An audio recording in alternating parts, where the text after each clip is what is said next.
Order. There's one for you. Just in the passing, Your Eminence. What are the three things you would do if you were suddenly the head of the Premier League? 1, 2, 3.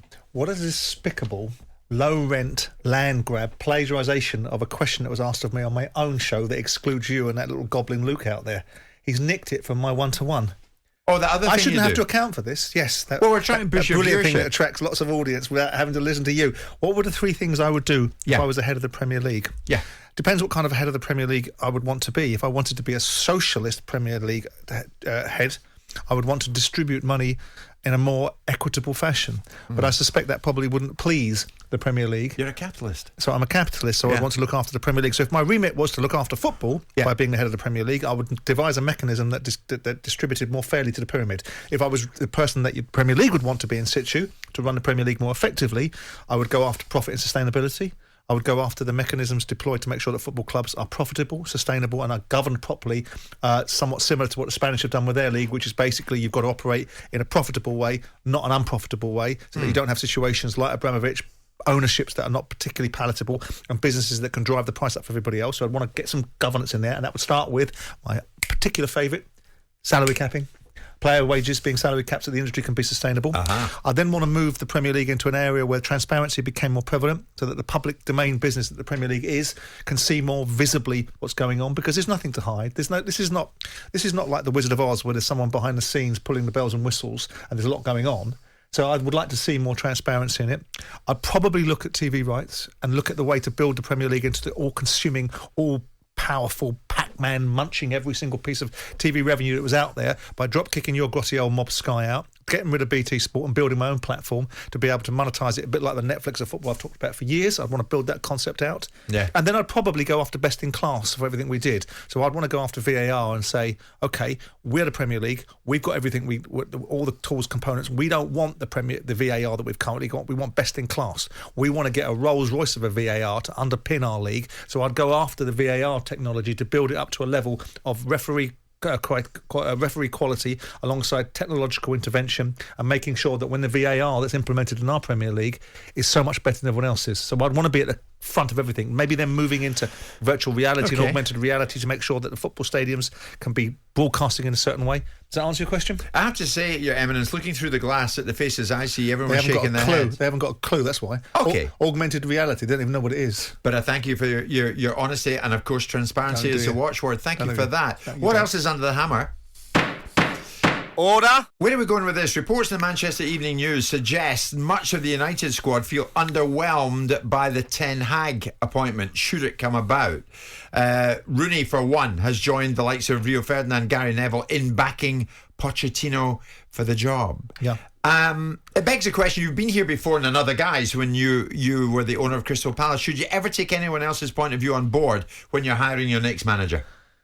I don't think there's a disadvantage. Good advice is something that you can never have too much of, but sometimes you have to make a decision based upon what you know to be the case rather than other people parroting in your ear about half the facts they know. Gary Neville doesn't know all the facts. Gary Neville didn't get a memo sent to him saying you know everything, right? So listen to me.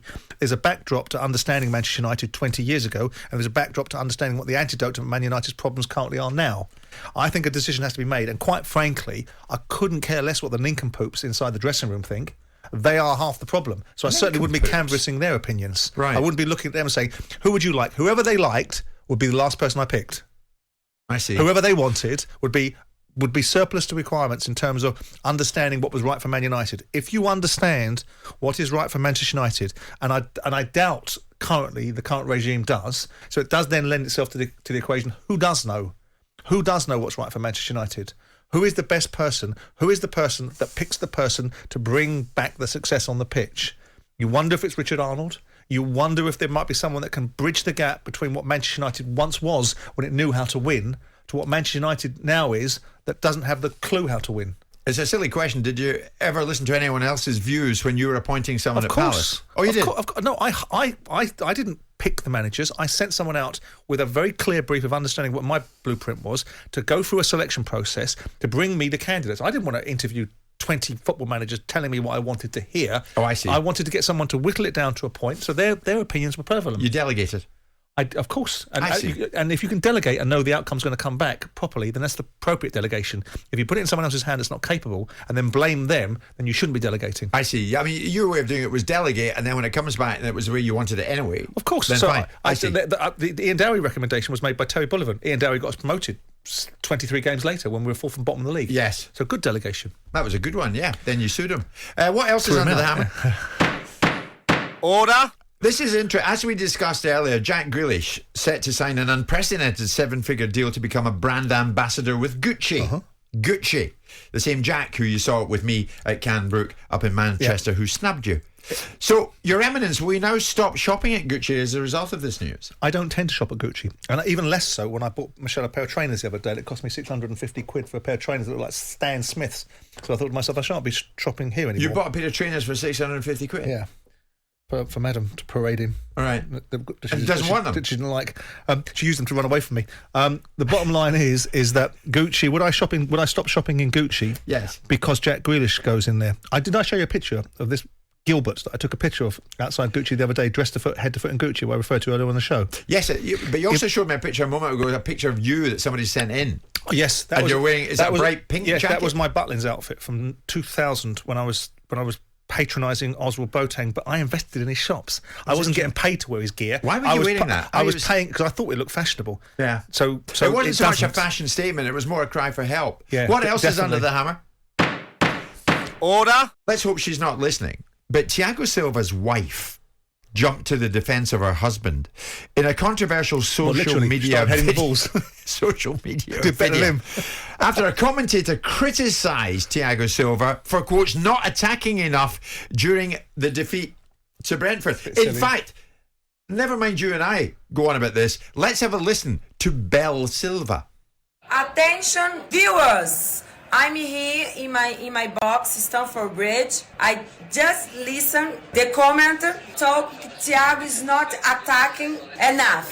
Back to Thiago Silva, because Thiago Silva arrived yesterday. Thiago Silva played for Brazilian seleção. Thiago Silva is very tired. Thiago Silva is 37 years.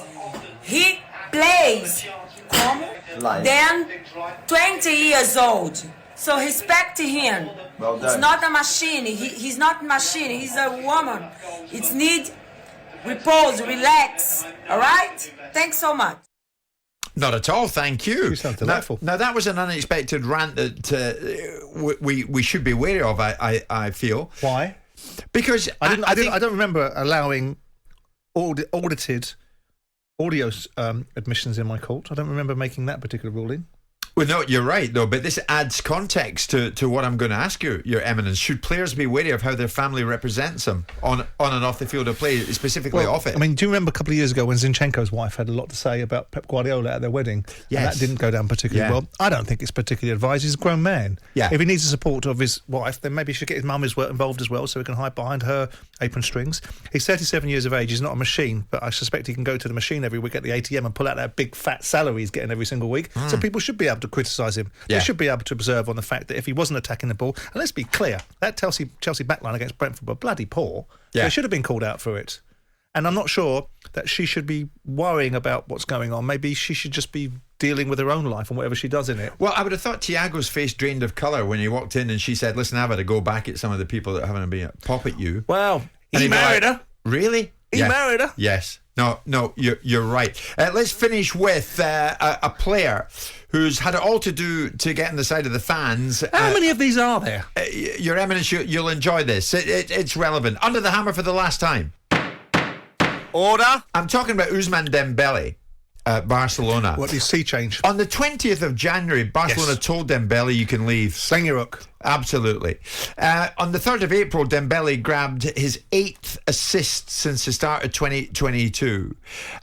Does it prove that a club, even the size of Barcelona, can be wrong to try and bully out a player when they end up with, in this case, Catalan egg in their face? So who do you think may change their ways? Who might have changed their ways and adapted themselves? Who might have fitted in with more what the club were wanting the player to do and the club's expectations of the player? There's an assumption that somehow the club are bent down. The club turned around and said, right, no, you won't sign a new contract with us. You won't do a new deal with us. Get out. We only want people that want to be here. So I bet you he wants to be here now. So who changed their mind? Well, to be fair, at the time, Dembele said, "Don't try and blackmail me. I'm going to stay at the club." Fine, and he has done until the end of his contract. But the idea was that ultimately that they said to him, "We don't want you here if you're not prepared to sign a new contract." He will, I guarantee, be signing a new contract. Is that part of your admission? Is that part of your submission? If you want me to adjudicate, give me all the facts. Not selective. I would suggest in this instance that Dembele deserves a pat in his Catalonian Is he getting back. a new contract? Have Barcelona got their way? Is he getting a new contract? If the answer is yes, he's getting a new contract, then the answer is that it's looking likely. So then Barcelona. So you praise Barcelona as opposed to Dembele? I don't think it's ever ideal to tell a player to get out, but you must be in a situation where you feel strongly about the fact that this player has shown no loyalty, has shown no respect, has shown no value. Talking about value, to answer your question, my show's called 1 to 1. It's a show I do on my own without Jim, for anyone that's asking. Yes, indeed. I can It's a see that. YouTube show. Jim, the West Ham fan. Where can I hear Simon with his own show? Jim, you can. You're more than welcome. Zach produces it for me. It's nice to work with a capable producer. That's right. Jim, the West Ham fan. Zach is the producer. Simon presents it. And Jim, you can join these two because nobody else joins them. When did you do it? We did it yesterday, didn't we, Zach? So by the time Zach's edited, it'll be out a week next Thursday. Yeah, don't miss it because everybody else seems prepared to. Judge Jordan, thank you so much for the ample time you've afforded us in the courtroom this morning. My pleasure. Jim White and Simon Jordan. Monday to Friday mornings from 10 on AM, on DAB, via the talkSPORT app and on your smart speaker. talkSPORT.